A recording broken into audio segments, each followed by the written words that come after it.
ಈ ಬಗ್ಗೆ ಮತ್ತಷ್ಟು ಡೀಟೇಲ್ಸ್ ಅನ್ನ ಕೊಡ್ತಾ ಹೋಗ್ತಾರೆ metro bureau chief Ullas S ಕಿರುವಾಸೆ ನೇರ ಸಂಪರ್ಕದಲ್ಲಿ ಜಾಯಿನ್ ಆಗ್ತಿದ್ದಾರೆ. ಉಲ್ಲಾಸ್, ಒಂದೇ ಒಂದು ಪ್ರಶ್ನೆ ಇರೋದು, ರಾಜ್ಯದ ಬಹುತೇಕ ಭಾಗಗಳಲ್ಲಿ ಪ್ರವಾಹದಿಂದ ಮನೆ ಮಠ ಕಳೆದುಕೊಂಡವರಿದ್ದಾರೆ. ಕೆಲವರು ಇಲ್ಲಿ ಅಕ್ರಮವಾಗಿ ಮನೆಗಳನ್ನ ನಿರ್ಮಿಸಿ ಮನೆ ಮಠ ಕಳೆದುಕೊಂಡು ಬೀದಿಗೆ ಬಿದ್ದವರಿದ್ದಾರೆ.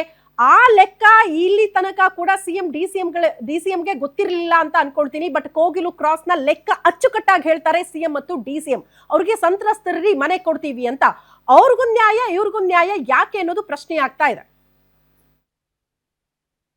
ಖಂಡಿತವಾಗ್ಲೂ ಶ್ರುತಿ, ಕೋಗಿಲು ಕ್ರಾಸ್ ನ ವಿಚಾರದಲ್ಲಿ ರಾಜ್ಯ ಸರ್ಕಾರ ಸಾಫ್ಟ್ ಕಾರ್ನರ್ ಮಾಡ್ತಾ ಇದೆ, ಸಾಫ್ಟ್ ಕಾರ್ನರ್ ತೋರಿಸ್ತಾ ಇದೆ. ಎಲ್ಲೋ ಒಂದ್ ಕಡೆ ರಾಜಕೀಯ ತೀರ್ವನ್ನ ಪಡ್ಕೊಳ್ತಾ ಇದ್ದಂತಾನೆ ಸ್ವತಃ ಡಿಸಿಎಂ ಕೂಡ ಸ್ಥಳಕ್ಕೆ ಭೇಟಿ ಕೊಡ್ತಾರೆ. ವಸತಿ ಸಚಿವ ಜಮೀರ್ ಅಹಮದ್ ಕೂಡ ಭೇಟಿಯನ್ನ ಕೊಡ್ತಾರೆ. ಅದಾದ ಬಳಿಕ ಆದ್ರೆ 2 ದಿವಸದಲ್ಲಿ ಸಿಎಂ ಮೀಟಿಂಗ್ ಅನ್ನ ಮಾಡ್ತಾರೆ.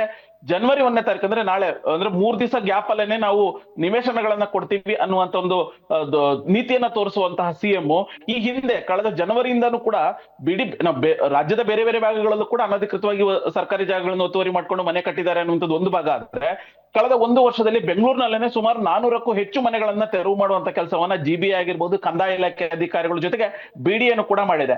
ಆದ್ರೆ ಅಲ್ಲಿ ತೆರವು ಮಾಡುವಂತ ಸಂದರ್ಭದಲ್ಲಿ ಇಲ್ಲ, ನೀವು ಕಾನೂನಿಗೆ ಉಲ್ಲಂಘನೆ ಮಾಡಿ ನೀವು ಮನೆಗಳನ್ನ ನಿರ್ಮಾಣ ಮಾಡಿದಿರಿ, ಸರ್ಕಾರಿ ಜಾಗದಲ್ಲಿ ನೀವು ಮನೆಗಳನ್ನ ನಿರ್ಮಾಣ ಮಾಡಿದಿರಿ ಅನ್ನುವಂತ ಒಂದು ಮಾತನ್ನು ಹೇಳೋದ್ರ ಮೂಲಕ ಡೆಮಾಲಿಷನ್ ಅನ್ನ ಮಾಡ್ತು.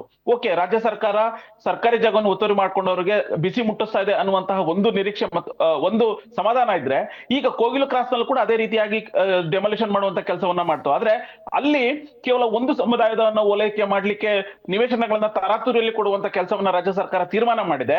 ಬೇರೆ ಬೇರೆ ಭಾಗಗಳಲ್ಲಿ ಸುಮಾರು 400ಕ್ಕೂ ಹೆಚ್ಚು ಮನೆಗಳನ್ನ ಡೆಮಾಲಿಷನ್ ಮಾಡಿರುವಂತಹ ರಾಜ್ಯ ಸರ್ಕಾರ ಅಲ್ಲಿ ಯಾಕೆ ಸಾಫ್ಟ್ ಕಾರ್ನರ್ ಅನ್ನ ತೋರಿಸ್ತಾ ಇಲ್ಲ, ಅಲ್ಲಿ ಯಾಕೆ ನಿವೇಶನಗಳನ್ನ ಕೊಡುವಂತ ಕೆಲಸವೆಲ್ಲ ಒಂದ್ ಕಣ್ಣಿಗೆ ಬೆಣ್ಣೆ ಒಂದ್ ಕಣ್ಣಿಗೆ ಸುಣ್ಣ ಮಾಡ್ತಾ ಇರುವಂತದ್ದು ಸರಿಯಲ್ಲ ಅನ್ನುವಂತ ಒಂದು ಆರೋಪ ಇಡೀ ರಾಜ್ಯಾದ್ಯಂತ ಕೇಳಿ ಬರ್ತಾ ಇರುವಂತದ್ದು. ಶ್ರುತಿ, ಓಕೆ ಉಲ್ಲಾಸ್, ಧನ್ಯವಾದಗಳು ತಮ್ಮೆಲ್ಲ ಮಾಹಿತಿಗೆ.